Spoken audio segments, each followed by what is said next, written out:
आज हम पढ़ेंगे टेरिडोफाइट्स। टेरिडोफाइट्स के बारे में। टेरिडोफाइट्स क्या होते हैं, इनके करैक्टर्स क्या है, इसकी लाइफ साइकिल क्या है। जबकि हमने लास्ट क्लास में ब्रायोफाइट्स तक कंप्लीट कर लिया था। तो अब देखो टेरिडोफाइट्स कहाँ पर ग्रो होते हैं। टेरिडोफाइट्स मेल शेडी और मॉइस्ट एरियाज़ के अंदर मिलते हैं, यानी छायादार और नमी वाले क्षेत्रों के अंदर ज़्यादा पाए जाते हैं।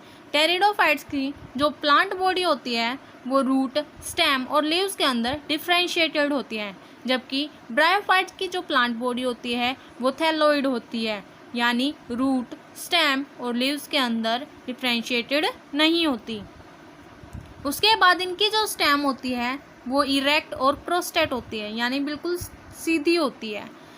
ये वो पहले टेरेस्ट्रियल प्लांट्स है जो वस्कुलर टिश्यू पोजेस करते हैं, यानी कि जिनके अंदर जाइलम और फ्लोएम पहली बार देखा गया था। अब उसके बाद हम बात करते हैं इनको इनकी लीव्स के बेस पर दो टाइप्स के अंदर डिवाइड कर दिया। First macrophyllous, second one microphyllous. Macrophyllous के अंदर जो स्टेम होती है वो स्मॉल होती है और लीव्स लार्ज होती हैं। एग्जाम्पल फर्न्स का ले सकते हैं। माइक्रोफाइलस की अगर हम बात करें तो वो मैक्रोफाइलस के कंपैरिजन के अंदर इनकी जो स्टेम होगी वो लार्ज होगी और लीव्स स्मॉल होगी। एग्जाम्पल स्लेजिनेला और इक्विस्टेम का हम ले सकते हैं।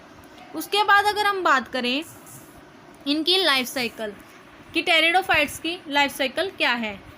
मेन प्लांट बॉडी जो होती है इनकी वो स्पोरोफिटिक होती है, यानी स्पोरोफाइट। और अगर हम बात करें ब्रायोफाइट की तो उनकी जो मेन प्लांट बॉडी थी वो गैमेटोफिटिक थी। अब इनके अंदर जो स्पोर्स होंगे वो स्पोरेंजिया के अंदर बनेंगे, और जो स्पोरेंजिया की जो लीव्स होती हैं उनको हम मेनली स्पोरोफिल्स बोलते हैं।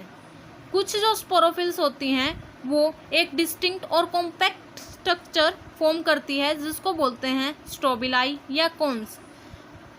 अब जो स्पोर मदर सेल होंगी वो स्पोरेंजिया के अंदर बनेंगी, और जो ये स्पोर मदर सेल होती हैं यही स्पोर की फॉर्मेशन करते हैं बाय मियोसिस डिवीजन के थ्रू। अब फिर जो जर्नेशन स्टार्ट होगी वो नेक्स्ट गैमेटोफिटिक जर्नेशन स्टार्ट हो जाएगी, यानी स्पोर जर्मिनेट होकर give rise to inconspicuous small but multicellular free living mostly photosynthetic thalloid gametophyte के अंदर कन्वर्ट हो जाता है और उसको प्रोथैलस बोलते हैं। अब यानी हम कह सकते हैं ये प्रोथैलस जो होते हैं वो multicellular free living photosynthetic thalloid gametophyte होते हैं। अगर हम बात करें ये जो प्रोथैलस हैं उनको कूल डैम्प प्लेसेस रिक्वायर होता है ग्रो होने के लिए। ये एक स्पेसिफिक रेस्ट्रिक्टेड रिक्वायरमेंट्स के अंदर ग्रो होती है।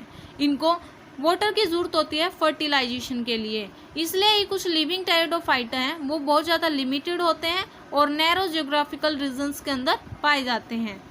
अब ये गैमेटोफाइट मेल और फीमेल सेक्स ऑर्गन जो है बियर करते हैं। अब मेल सेक्स ऑर्गन क्या होगा, फीमेल सेक्स ऑर्गन क्या होगा। अगर मेल सेक्स ऑर्गन की बात करें तो एंथ्रीडिया, फीमेल सेक्स ऑर्गन की बात करें तो आर्किगोनिया।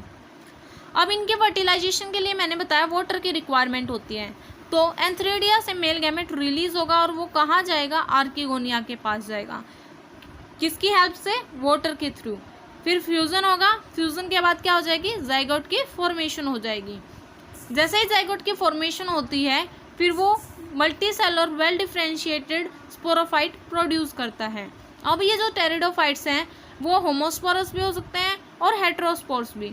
होमोस्पोर्स यानी कि सिंगल स्पोर, और एग्जाम्पल ले सकते हैं इसके अंदर एक्विस्टोम। हेट्रोस्पोर जिसके अंदर दो स्पोर हों, स्लेजिलेना और सेल्विनिया का एग्जाम्पल ले सकते हैं।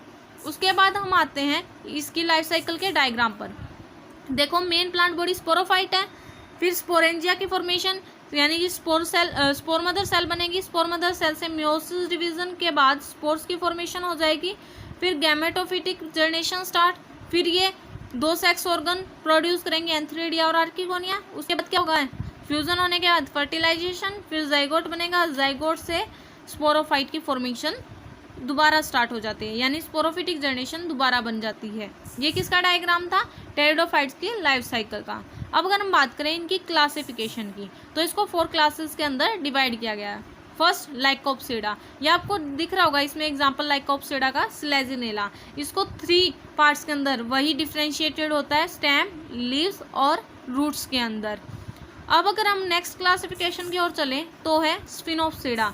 स्पिनोप्सिडा मैंने आपको एग्जांपल बताया था कि इनकी जो सबसे पहले इनकी जो स्टेम है वो इरेक्ट होती है, प्रोस्टेट होती है, और इनके ऊपर जो है स्टोबिलाई या कोन्स की फॉर्मेशन होती है। तो ये किसके अंदर होगा? स्पिनोप्सिडा के अंदर होगा। अब अगर हम बात करें नेक्स्ट वन टेरोप्सिडा, इसके अंदर 2 फर्न्स और सेल्विनिया इंक्लूड है। फर्न्स का डायग्राम देख रहे हो, ये पिट्यूल होती है, स्टॉक, ये ब्लेड है और ये फ्रॉन्ड होता है पूरा, और ये क्या है? सेल्विनिया का डायग्राम। तो ये क्या सी क्लास है? टेरोप्सिडा क्लास है। उसके बाद आती है सिलोप्सिडा। सिलोप्सिडा क्लास, इसको सिलोटम भी बोलते हैं। ये आपको डायग्राम जो है एनसीईआरटी के अंदर मिलेगा। ये जो आपको दिख रहा है ये क्या है? स्लेजिनेला, और ये इक्विस्टेम, ये फर्न्स और ये सेल्विनिया। तो ये बिल्कुल एग्जैक्ट डायग्राम कहाँ है? एनसीईआरटी के अंदर है। अब आपको एनसीईआरटी खोल के इस टेरिडोफाइटा जो टॉपिक है इसको पूरा रिवाइज करना है और आपको इजीली समझ आ जाएगा।